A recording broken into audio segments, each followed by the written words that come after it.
talked about this, but when we do our outreach, when we talk to people about the death penalty, we very often get comments about, well, what if it was your loved one? And then often even we end up talking with people who have lost loved ones, murder victim family members. I mean, it happens to me all the time. I'm at an event and someone comes up to me and says my sister was murdered, or, you know, it happens all the time. There are a lot of murder victim family members. In our outreach, we are able to discover all of these issues that victims deal with. We learn that murder victim family members don't have gas money to attend parole hearings. You know, we learned that a victim had to clean the blood up in their own home because their home was the site of the crime. So we almost have a moral obligation as we find these things out to do something about it, right? And so it just makes a lot of sense that through our outreach, we learn more about victims' needs, and so we act on that. And I think that in Montana, we're starting a group. I've worked with Carolyn on this, with Marietta, and Jennifer is going to be helping to get it started. But it's called Montana Family and Friends of Homicide Victims. And it's open to all murder victim family members, anyone who identifies as a murder victim family member. And the goal of that group is to memorialize loved ones. It's to provide a supportive environment. It's to look at advocacy issues. And there's no death penalty agenda. But it's still such an important part of what we're doing with the death penalty, because we're the ones who have access to this information of, like, what do victims really need. So I'm just very, grateful to Jennifer for helping us to kind of understand that. I'll just kind of mention, we have a fact sheet in Montana about murder victim family members and the death penalty, and I think Jennifer is going to take a look at it for us and make sure we have a lot of our phrasing right. But this is a really good example of ways that we can make statements about the death penalty that are not polarizing and that everyone can agree on. So if we say death penalty is right, death penalty is wrong, death penalty is right, death penalty is wrong, we don't get anywhere. If we start talking about this system hurts victims, this system drags the Running Rabbit and Madman families through 28 years of waiting for an execution that may or may not happen. In Montana, we're very guilty. We probably know at least one of the guys on death row. We probably don't know their victims. We can talk about that's not the way that victims should be treated. We can talk about victims need, again, gas money. They need support. They need psychological support. Like, victims need these things. Everyone agrees on that. Everyone. So let's talk more about that, and let's stop talking about, right, wrong. Death penalty is something victims need. Okay, have you talked to a victim about that? Have you talked to them about what do they actually need? When the crime happened, what was it like for them? What do they wish they had had? What were they glad that they've had? So many people who say the victims need it, they've never talked to a victim in their entire life. And we are not going to be guilty of that. Our movement is not going to be guilty of that.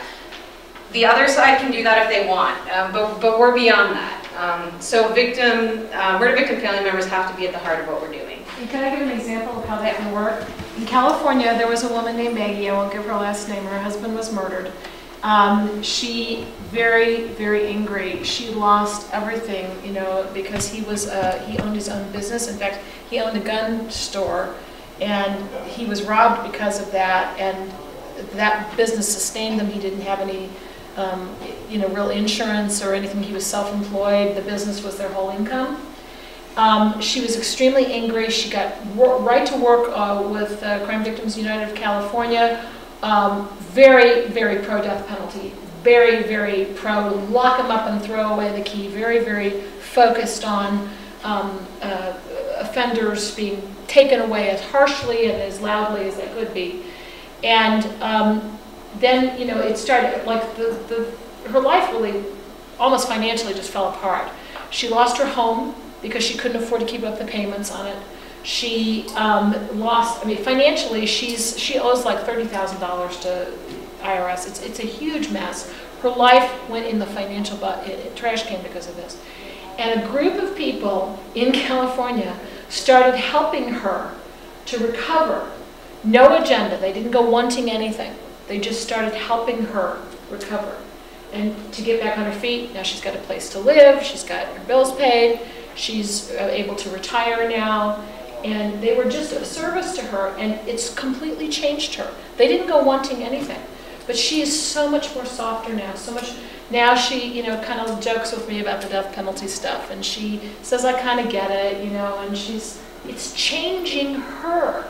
The good that was done for her by other people with no agenda has changed her. It's transformed her. Right. Yeah. That's awesome. So again, you know, this fact sheet is a great starting point for that, just to help you understand why, as an abolitionist, you are pro-victim, and you can be pro-victim, and you should be pro-victim. But there's some other great resources back there. The Murder Victim Families for Human Rights, Murder Victim Families for Reconciliation, Jennifer mentioned both of those groups. There's some information on them. There are two national organizations who oppose the death penalty, and they have some really inspiring work that they've done. Jennifer brought a great sheet that says suggestions for victim outreach, some do's and don'ts and things like that. And so anyway, I just invite you, you know, as you head out to check out the table. I think at this point, we'll kind of just open it up for questions. If anyone has any questions about what we're doing in Montana or about the national movement or any of the concepts that Jennifer introduced. Does anyone have any questions for her? No holds barred. Ask anything you want. I was just curious to know what some of the constitutional amendments in other states, Right. what they encompass and what they. Well, you saw the slide with the nine classical victims' rights that that you'll see at some form or other in most states.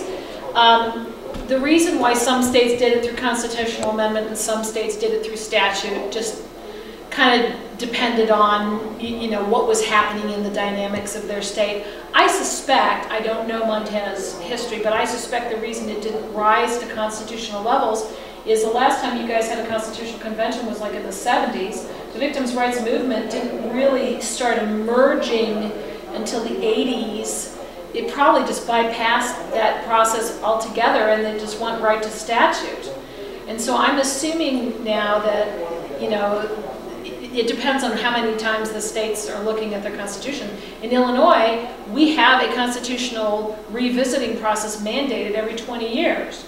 And ours in 1990, when it came up again, we actually set about the process of, and an amendment was created and put in by 1992. So it just depends on what's going on with that state. But I would invite you to think about whether that's a way to be of service to the victim community in this state.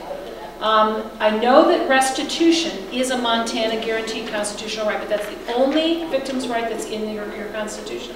The right to be notified of your crime, your trial. I don't know, maybe you could speak to what kind of victim services you guys got, but never got anything. I'm hoping I've been told that my daughter was dead. Wow. So, I mean, what we want to do is listen to the victims in your state, talk to the people like your friend, what was her? Sally Highlander. Talk to the people who are doing the work and the people that are experiencing it and find out what they need. And, you know, and if it needs to go to a constitutional amendment, that would be a great, you know, way to be of service. I know that there's a huge national support network for that, and you would get lots of help if you chose to undertake that endeavor. California just passed it last year and a half ago, Marcy's Law, Prop 9. Big, huge push for enforceable victims' rights in their constitution, and it's a great. Oregon did it a few years ago. Arizona did it. It's still very, very trendy. If I can liken back to the trauma and the I Love Lucy and the chocolates and all that, and how traumatic memories are laid down in the brain, you know the only therapy for that, the only and you never, that never goes away. But what you can do is replace it with new memories that are normal and healthy. Every time I tell Nancy and Richard's story, I lay down that story in a healthy place, in a place that's associated with meeting all of you all, with a wonderful time together, with meaningful work. Every time that Diana can tell the story of her daughter, every time that Marietta tells the story, every time that Carolyn tells a story about your daughter, every time, it moves those memories, it makes new ones. It's really important that we get those stories told. It's very cathartic. Now, do you have to do it through activism? Sometimes, yeah, whatever works. You know, some people are very private and can't talk about it. But obviously, being able to help them, to help to make sure this doesn't happen to anyone else, I know that's motivated us to make sure that this kind of thing doesn't have to happen to anyone else. I just had a whole bunch of questions, like just visiting the graves, you know, like the man, and I'm not sure what with your sister, but I don't, you know, I guess even as a member of a neat church here in Missoula and the medical community, many things, I'm part of the Missoula Family Violence Council. I don't really totally know exactly what would be the first thing to help. You know, be present if I know them, but just more as a community. Well, I gave the list is a few good ideas, memorial, in whatever ways you can help them memorialize. My husband's book, if I can borrow this for a second, dear, has a really, really helpful 2 pages at the back called How to Help a Friend in Grief. And there are 2 pages that are free, copyright free to Xerox, that you can make a handout like this that tells some very specific things that you can do.